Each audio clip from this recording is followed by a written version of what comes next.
It's time to huddle up. I'm Garrett C. Wright. This is the Daily Huddle for Monday, September 11th. Thanks for making us a part of your day, however it is, wherever it is you're doing so. We certainly appreciate it. If you are watching on YouTube, hit that red subscribe button. Give the video a thumbs up. It helps us get in front of more college football fans. If you are listening on the podcast, drop a 5-star review. It goes a super long way in getting us in front of more college football fans in the audio space, and that's always a good thing. I got a question, and I don't know what the answer is, and I don't know when we'll get the answer to it. I guess I got an idea of when we'll get an answer to it. Is the Nick Saban era at Alabama almost over? Because it's increasingly feeling that way. It feels more and more every day like the Nick Saban era is reaching its conclusion. And there are a couple of things that lead me to wonder that question.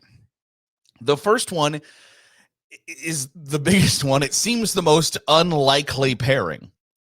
And I don't think Nick Saban has ever been a guy who's been strictly about money, who's been, I think he's taken jobs that have been lucrative, but they've been jobs that made a lot of sense for him to take.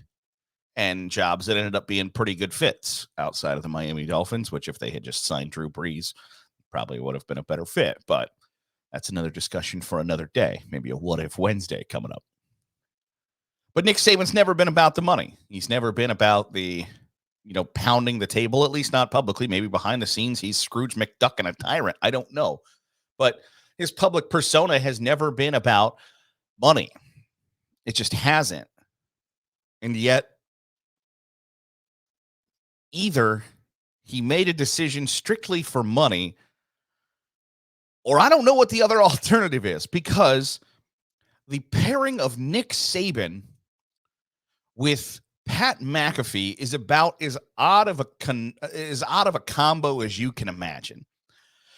I don't think there's really anything about Pat McAfee that shouts that guy would be a guy that Nick Saban would flock to.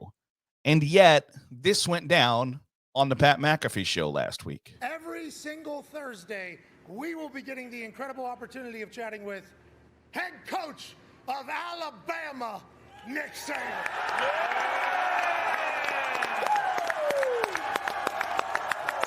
An honor and privilege for me. I appreciate the opportunity. Thank you so much, Coach. We're going to have a hell of a season. We are very, very grateful for your presence today and throughout this entire season. We are going to ask you the dumbest things you've ever heard in your entire life. We hope to not ruin you and your brand, but what we think is going to happen is a nice exploration of the brain of the greatest college football coach of all time. We appreciate you. Ladies and gentlemen, head coach Nick Saban. So that happened last week. That Nick Saban is going to join the Pat McAfee show every Thursday during the college football season. How? Why? Not only that, I'll play this again real quick. I want you to hear what Nick Saban's reaction is when Pat makes that announcement. Every single Thursday, we will be getting the incredible opportunity of chatting with head coach of Alabama, Nick Saban.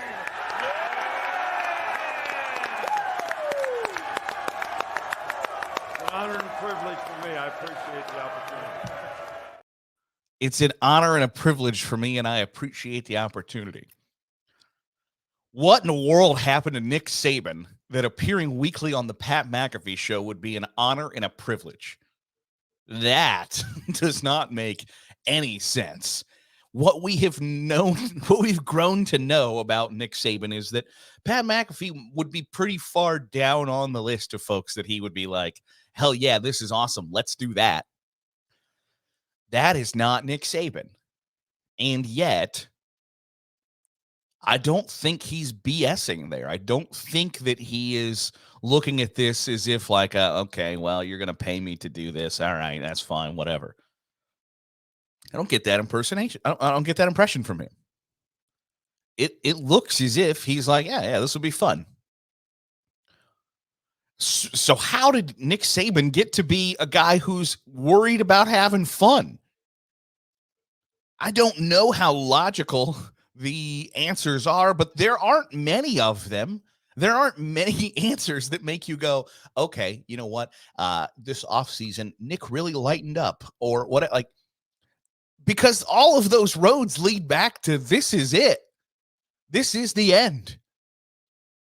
Not only that, but the play on the field, too.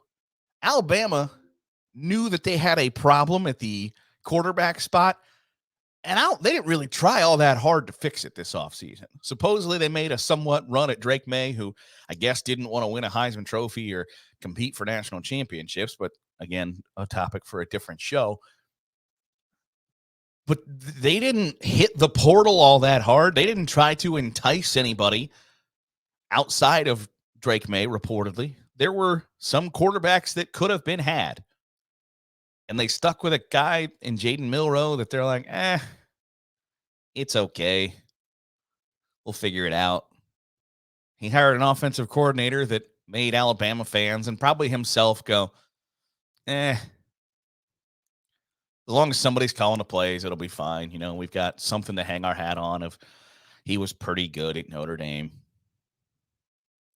They didn't go find, the hot young up-and-comer or the reclamation project from a coach who was seeking a second chance or anything else. Didn't allow somebody to go to the Nick Saban School of Rehabilitation.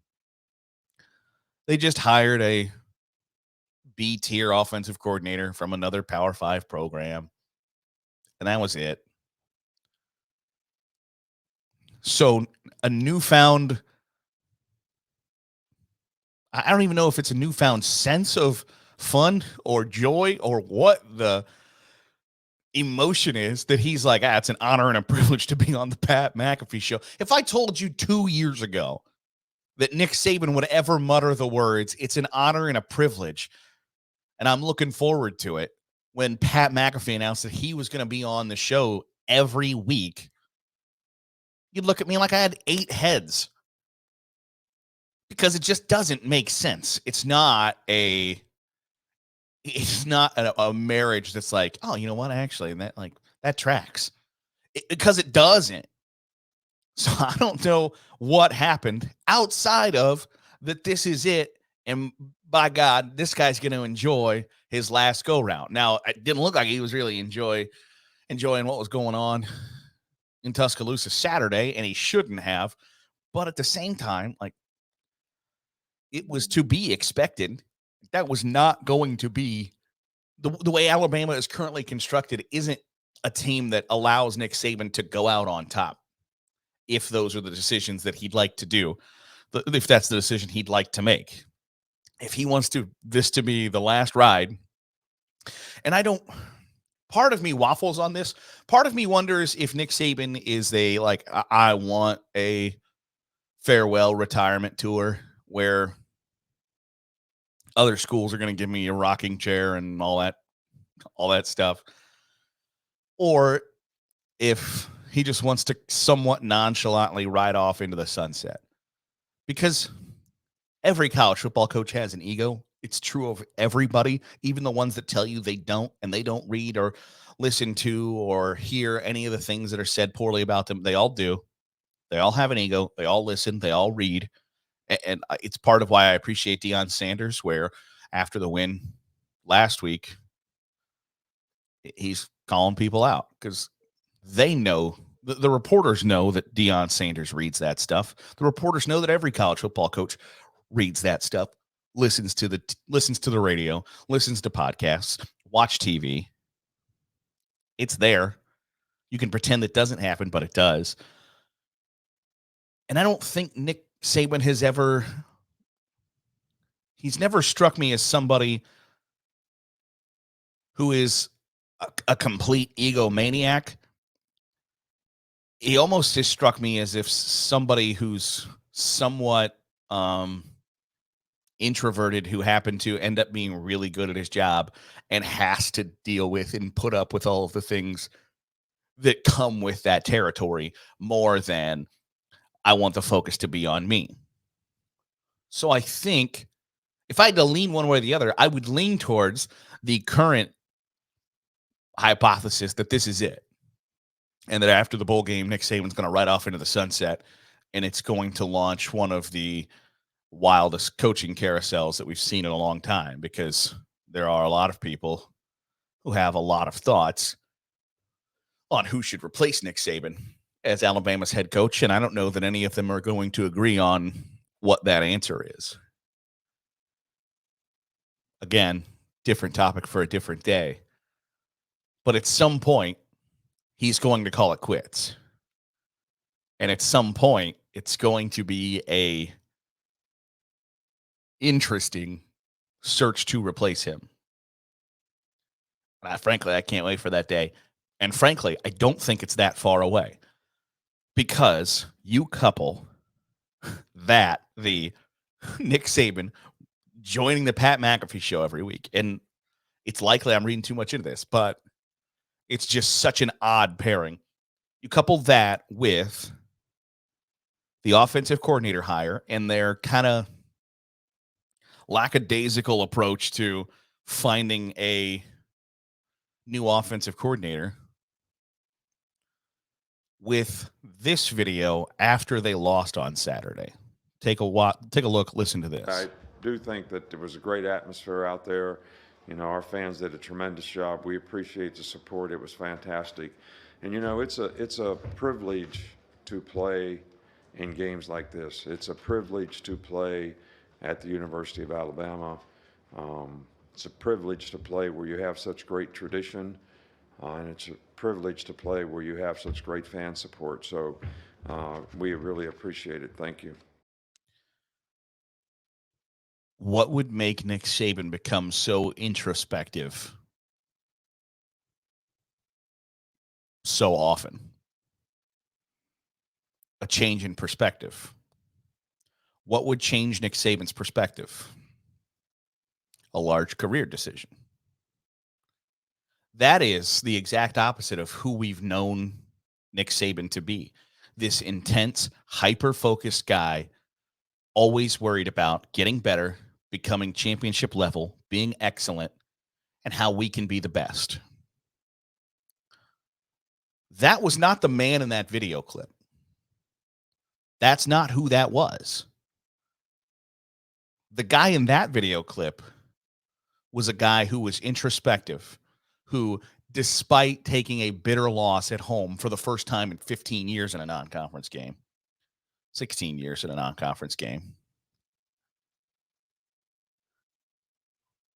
was preoccupied with, this was really fun, and it's nice to be in games that are important and matter and blah, blah, blah.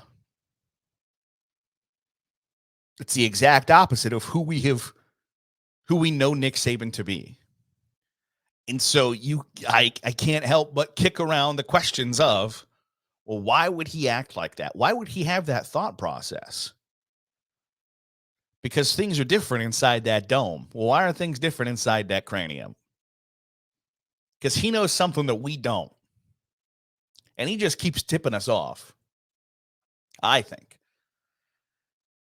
I think by Nick Saban's actions, at least over the last week, he's telling you without telling you, you better enjoy the ride in 2023. Because they always tell you, you don't want to be the guy who replaces you don't want to be the guy who follows the guy. And if that's true, then this might be it for Alabama for a hot second. Now, I don't think he's going to leave the cupboard bare by any stretch of the imagination. But I'm telling you that something is different with Nick Saban. I hope it's not, a medical situation or something like that.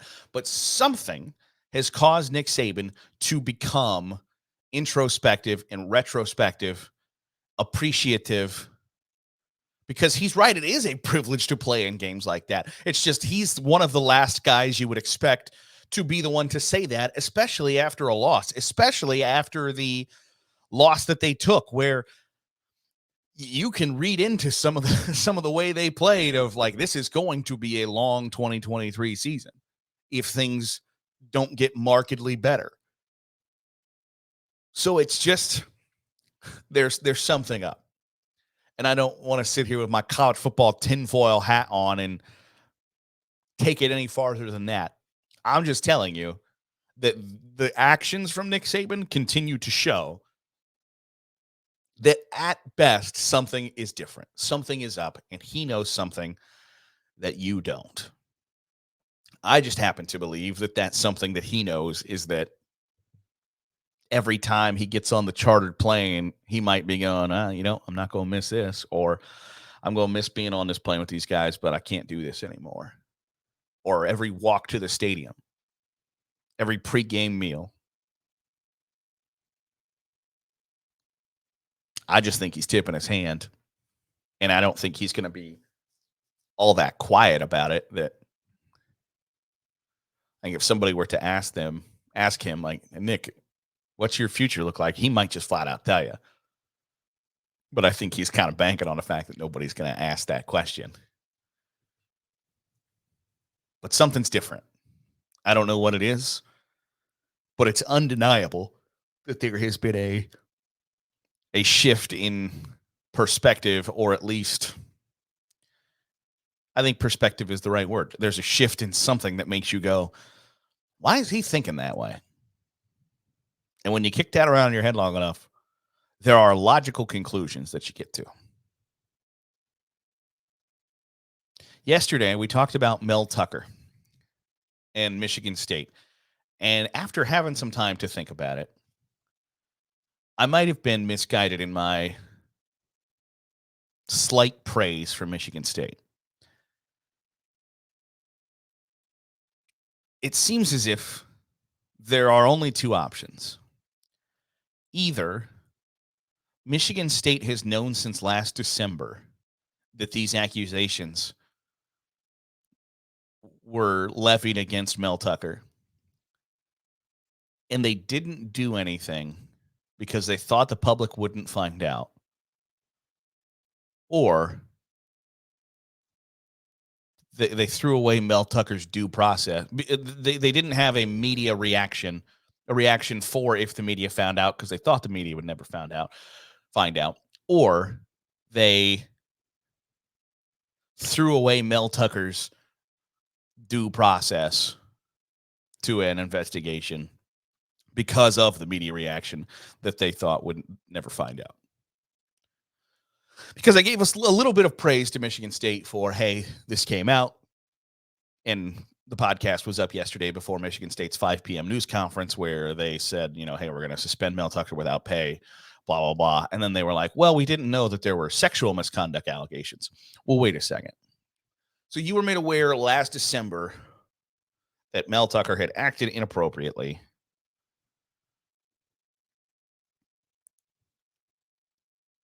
And had either launched an investigation that had done such a poor job that through 10 months, you hadn't ever figured out that the accusations were about sexual harassment and sexual misconduct. Or you got the accusation and were like, God, I hope nobody ever finds out about this, because that could be really bad. Because the school yesterday said, well, we didn't know there was anything like sexual that were part of the problem.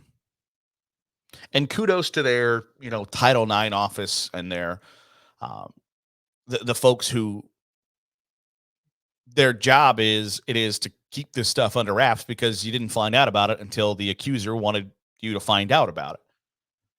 Because if it had gotten out, I don't know that Mel Tucker coaches the first 2 games of the season. And then there are those questions of, well, wait a second.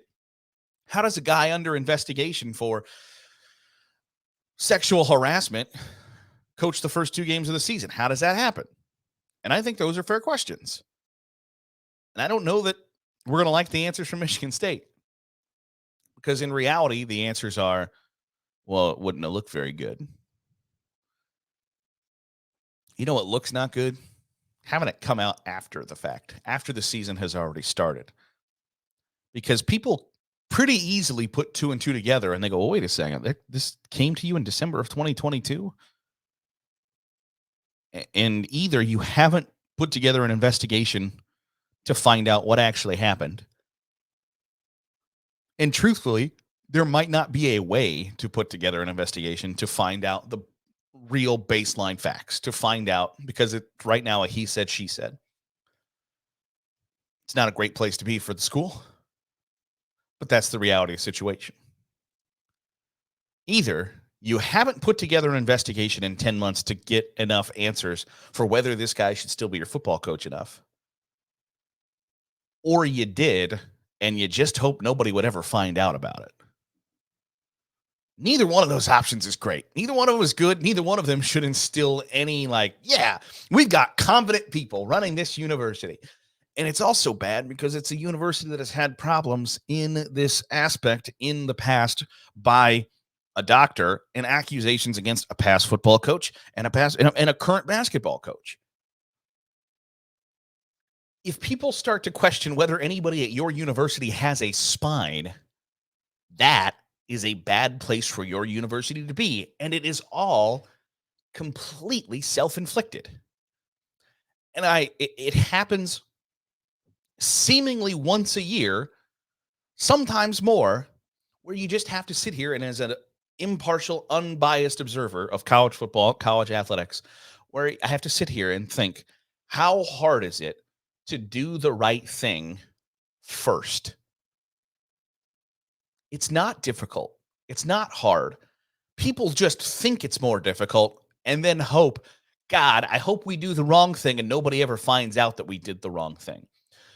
They always find out. Damn near always they find out. And it looks that much worse when they do find out, because then they know that you had the opportunity to do the right thing and you didn't. So there are questions at Michigan State that need answered. And as I said yesterday, I don't know that the week closes with Mel Tucker still being the head coach at Michigan State. I don't know that there is another angle that it ends up any other way. The problem becomes, if after 10 months you didn't reach a conclusion in an investigation, that investigation is either a sham or you didn't have any evidence that led you to believe that you needed to make a decision and make a change. But if by Friday Mel Tucker is no longer your head football coach, the question should be, why in the hell did it take 5 days, 4 days, 3 days, whatever the case may be, when you had 10 months? And why did that guy coach your first 2 games if he was under an investigation that you conducted, that you knew was the investigation? Because on the flip side of this, if Michigan State gets out in front of this and in mid-August says, we have allegations of misconduct by our head football coach, we are going to suspend him without pay right now until we get to the bottom of this. If there's nothing more than he said, she said evidence, and that's what we have right now publicly, is Mel Tucker says it was a consensual relationship. Brenda Tracy, the rape survivor who is now an advocate for educating young adults, young males, has no, it wasn't consensual. He acted horribly inappropriately, and I tried to stop it, and he wouldn't. If that's all there is, if you get out in front of it, you don't really have that big of a mess on your hands. Now you got a mess to clean up, and it's like the 5th mess at your school in 6 years. That's the problem. And I don't know that they know that. We'll see where it goes from here. That'll do it for today's edition of the Daily Huddle. Appreciate you making us a part of your day, however it is, wherever it is you're doing so. Again, if you are watching on YouTube, hit the subscribe button, give the video a thumbs up. If you're watching or if you're listening on the podcast, give us a 5-star review. It helps us get in front of more college football fans, and that's always a really good thing. We'll be back tomorrow with another edition of the Daily Huddle on Saturday Glory. Thanks for making us a part of your day. We'll see you.